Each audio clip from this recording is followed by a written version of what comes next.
Hey everyone, my name is Arturo Mendoza and this is my midterm deliverable for the How to Be a Futurist class. Today I'm interviewing entrepreneur, consultant, and lecturer Gert Christen. Without further ado, here's the interview. So, Gert, tell us about your company, what's its name, and what do you do? Okay, yeah, my company is called USA Launching Pad, and we help foreign companies adapt their go-to-market for the US. So I'm the founder. Okay. I'm the founder. My role is, since I'm more the methodical guy, I build startup incubators for a living, so I'm more on the method side. Tell us a bit more about your background. I know that you're not local to the Bay Area. So, what factors led you to start your own business and become an entrepreneur? Aside from going to business school. Yeah.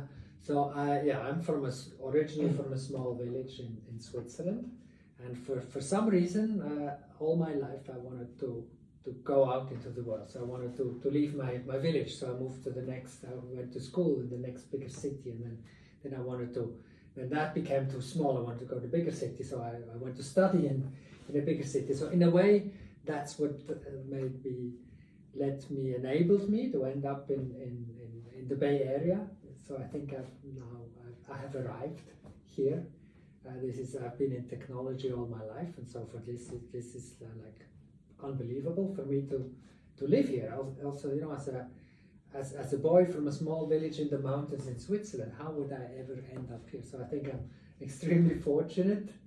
And you've described a bit of the company, but what would be the value proposition? How exactly does that solution work out? The value proposition, we provide two values. One is de-risking the expansion into the US, and number two is accelerating the expansion in the US. So the de-risking, how we deliver on that promise of that value proposition is we have a methodology that over the last 4 years we've done this for 50 different companies from four continents.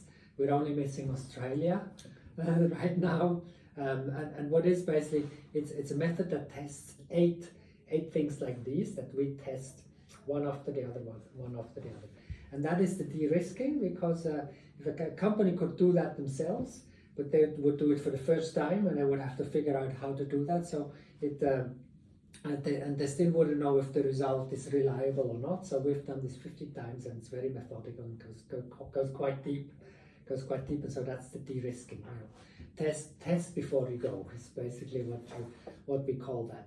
And then the second part, the acceleration, is traditionally the customer discovery is traditionally done with industry experts. So some people have been in your industry for a long time. I don't believe in that, because it's always only silver currency. It's not customer voice. What if I could bring these foreigners in front of American potential customers? Then they could ask them all the questions. Normally, if you work with consultants, then you need to go and find leads, whereas we do everything simultaneously, so you can immediately switch to prospecting. You talked a bit about consultants, agencies. How are you positioned to have a competitive advantage in regards to those agencies? Yes. So our competitive advantage is in this combination of a very methodical process, and combining that with simultaneously generating leads. All our competitors, they do this sequentially, one after the other.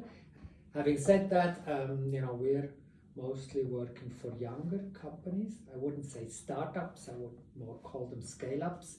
And there's something interesting happening in mature countries. They start realizing that they have a lot of startups, but too few companies grow into scale up into large companies that hire a lot of people. So there's not so much competition, and that's at the moment what we're trying to capitalize on. So if you're looking for better support for your scale up companies in the US, then there's a program and we can help you. What was your initial business model and go-to-market strategy?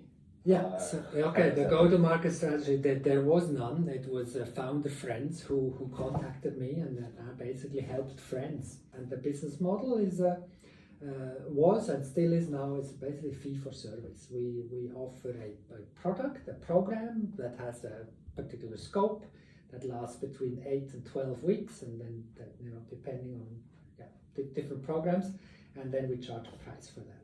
Well, what would be like the one or two factors that you think that made the venture succeed? Number one is deal flow. That's what I'm working on from raising that venture fund. So that's number one, deal flow.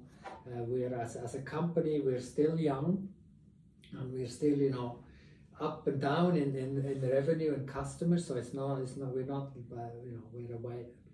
still away from being a totally stable business. And so these two things, more deal flow will fix both.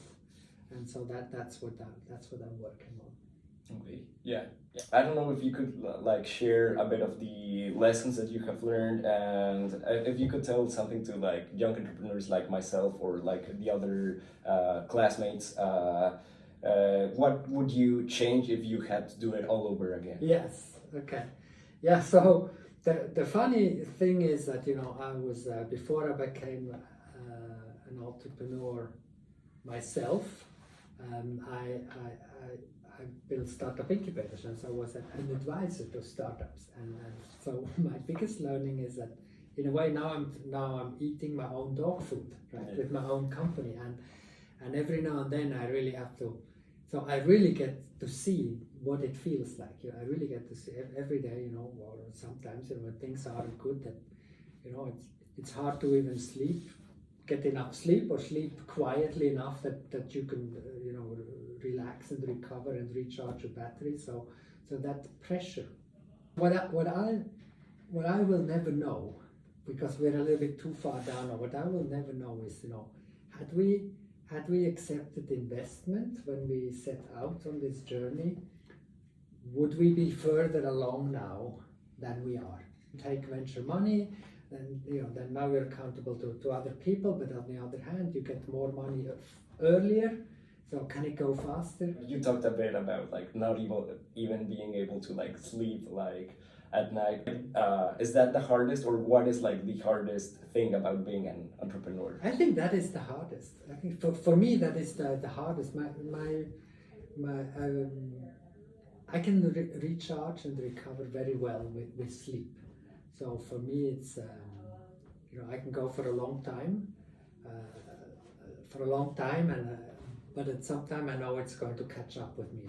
Now at this critical path where we're growing even faster now, so it's in a way, wow, that's amazing. But at the same time, it creates even more work and more things to think about and make decisions on without having any safety or security. What's the right thing to do? So I think really that what I learned is this is really it's just on a different level, that somehow my brain never stops thinking about it.